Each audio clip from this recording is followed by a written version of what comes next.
Hello friends, आप लोगों का इस चैनल पर स्वागत है। मैं इस वीडियो के माध्यम से भारत की राज्य व्यवस्था बाई एम लक्ष्मीकांत बुक का फुल रिव्यू करने वाला हूँ। इससे पहले हमने विभिन्न विषयों की एनसीईआरटी जैसे कि history, geography, political science and economy इत्यादि बुकों का रिव्यू कर चुका हूँ। आप उन्हें भी हमारे चैनल के माध्यम से देख सकते हैं। तो चलिए अब भारत की राज्य व्यवस्था बाई एम लक्ष्मीकांत बुक का रिव्यू करते हैं। भारत की राज्य व्यवस्था सिविल सर्विस की परीक्षा हेतु एम लक्ष्मीकांत, इसका नाम ही काफ़ी है। सिविल सर्विस की तैयारी करने वाले हर स्टूडेंट के पास आपको ये बुक ज़रूर मिलेगी, क्योंकि इसके कंटेंट इतने बेहतर तरीके से लिखे हुए हैं कि इस किताब को पढ़ने के बाद में आपको कोई दूसरी किताब पढ़ने की आवश्यकता ही नहीं पड़ेगी। और ये बुक हमेशा ही सिविल सर्विस की तैयारी करने के लिए सजेस्ट की जाती है। ये बुक स्पेशली सिविल सर्विस परीक्षा के लिए ही लिखी गई है, क्योंकि इसमें जो भी टॉपिक लिखे हुए हैं बिल्कुल क्रमबद्ध तरीके से लिखे हुए हैं। मैं इस बुक को ओपन करके आपको एक एक करके दिखाऊंगा कि क्यों ये सिविल सर्विस की परीक्षा के लिए सजेस्ट की जाती है। तो चलिए अब इस बुक को ओपन करते हैं। यहाँ पर आप इसका फ्रंट पेज देख सकते हैं, भारत की राज्य व्यवस्था एम लक्ष्मीकांत, और इसे मैं ओपन करता हूँ। ओपन करने के बाद में कुछ आपको इस तरह का इंटरफेस दिखेगा।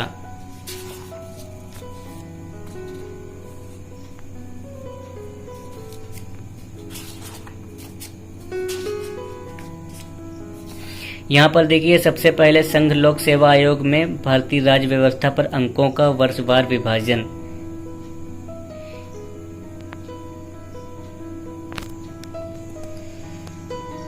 उसके बाद में यहाँ पर सिविल सेवा परीक्षा के विषय के बारे में कुछ जानकारियाँ दी गई हैं, जैसे कि प्रारंभिक और मुख्य परीक्षा की योजनाएं और उनके क्वेश्चन पेपर्स में क्या क्या सिलेबस होता है इत्यादि जानकारियाँ यहाँ पर प्रोवाइड की गई हैं।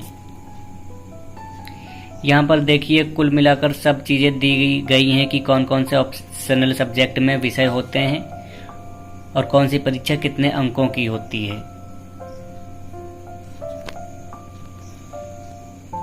अब देखिए, यहाँ से विषय सूची स्टार्ट हो जाती है कि कौन कौन से विषय इसमें इंक्लूड किए गए हैं।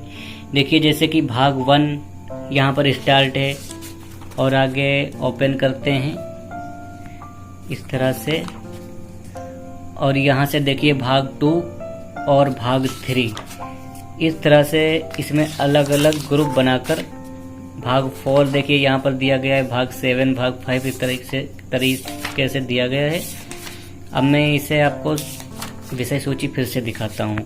देखिए, जैसे कि भाग 1 इसमें संवैधानिक ढांचा के बारे में दिया गया है। जैसे कि सबसे पहले स्टार्ट होता है कंपनी का शासन, उसके बाद में ताज का शासन, फिर बाद में दूसरे नंबर पर आता है संविधान का निर्माण, इससे संबंधित संविधान सभा की मांग, संविधान सभा का गठन इत्यादि चीज़ें। मतलब इसमें जो कुछ भी जानकारी दी गई क्रमबद्ध तरीके से दी गई है, ये नहीं है कि कहीं पर से भी कुछ उठाकर दे दिया है।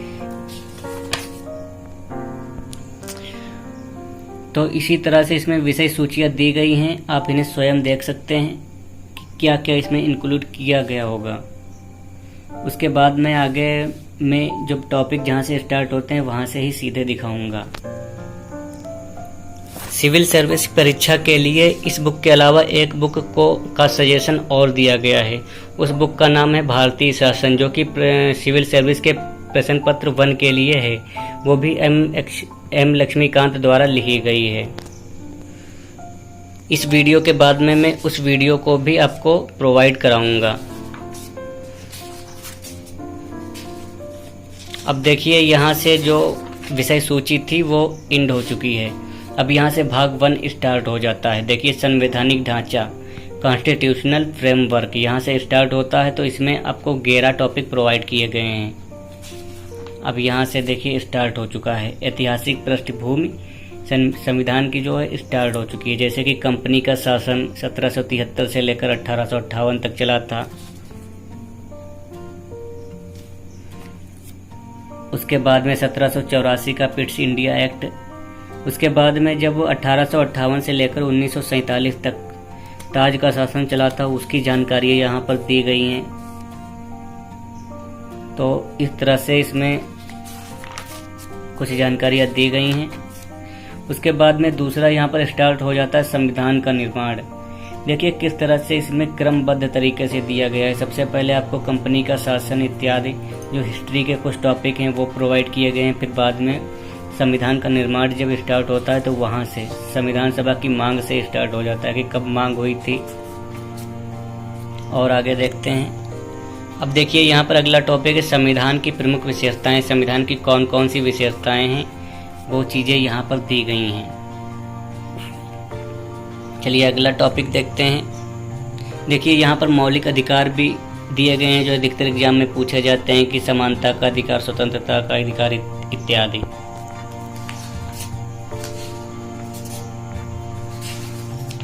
अब देखिए यहाँ पर चौथा अध्याय जो शुरू होता है इसमें संविधान की प्रस्तावना।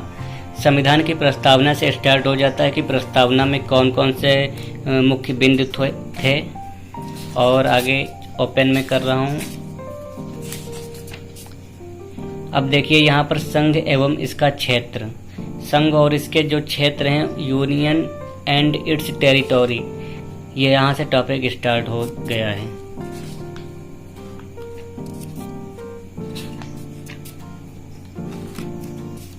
अब यहाँ से नागरिकता टॉपिक स्टार्ट हो चुका है।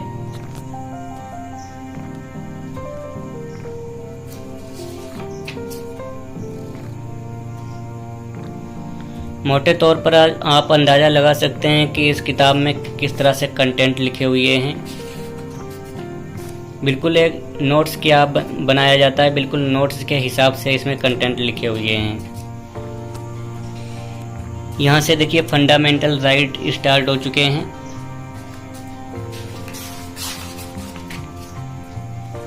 और आगे बढ़ते चले जाते हैं क्योंकि ये काफ़ी मोटी किताब है। हालांकि पूरी किताब आपके काम की नहीं होती है, इसमें से लगभग हम देख लेते हैं अगर ये कितने पेजों की हो सकती है। ये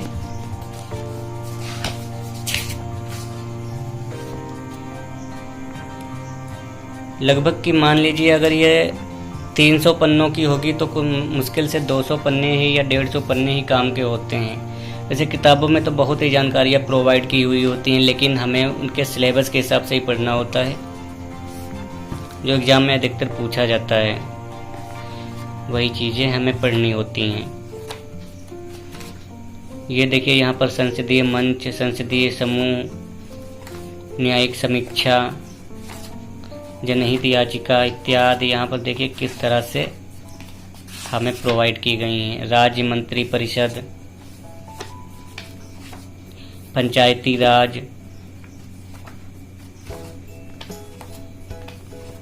केंद्र शासित प्रदेश, संवैधानिक निकाय। संवैधानिक निकाय में देखिए निर्वाचन आयोग, संघ लोक सेवा आयोग, राज्य लोक सेवा आयोग, वित्त आयोग और इत्यादि यहाँ पर टॉपिक शामिल किए जा चुके हैं। जैसे कि निर्वाचन आयोग यहाँ पर स्टार्ट हो चुका है, संघ लोक सेवा आयोग स्टार्ट हो चुका है, यहाँ पर देखिए वित्त आयोग स्टार्ट हो चुका है। इसी तरह से सभी टॉपिक हैं, आप इनको देखिए, इनके लिखावट देखिए किस तरह से इसमें लिखे हुए होते हैं कंटेंट। जैसे कि वित्त आयोग ये स्टार्ट हुआ है, अब आप धीमे धीमे इससे आराम से देख सकते हैं।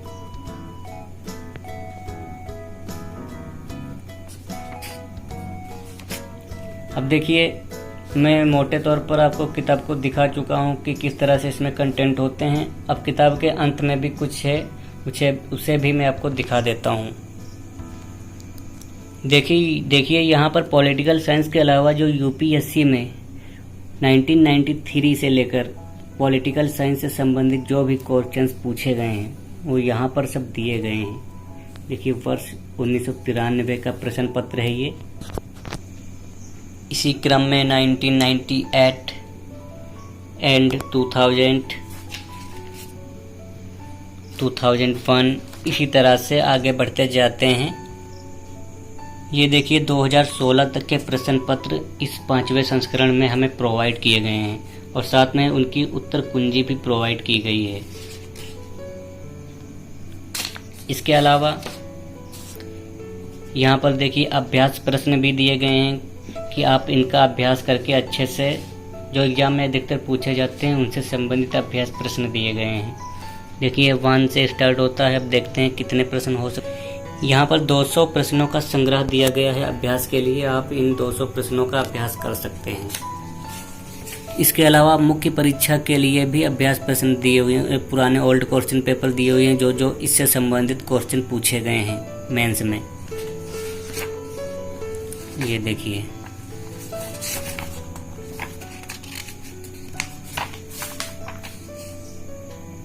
और साथ में ही मुख्य परीक्षा के लिए अभ्यास प्रश्न भी दिए गए हैं। तो इस तरह से आप समझ ही सकते हैं कि ये सिविल सर्विस की परीक्षा के लिए कितनी उपयुक्त किताब है। पिछली वीडियो में हमारे कुछ दोस्तों ने कमेंट किया था कि ये क्या पुस्तकें केवल सिविल सर्विस की परीक्षा के लिए ही हैं। तो दोस्तों, ऐसा कुछ भी नहीं है। यदि आप इन किताबों को पढ़ते हैं तो कोई भी परीक्षा को क्लियर कर सकते हैं। सिविल सर्विस या state PCS, SSC, banking, railway इत्यादि कोई भी परीक्षा से संबंधित पॉलिटिकल साइंस के लिए ये बेस्ट किताब है। तो मुझे आशा है कि आपको ये किताब और ये वीडियो अच्छा लगा होगा, और इसी तरह के वीडियो देखने के लिए प्लीज़ हमारा चैनल सब्सक्राइब करें। Thank you.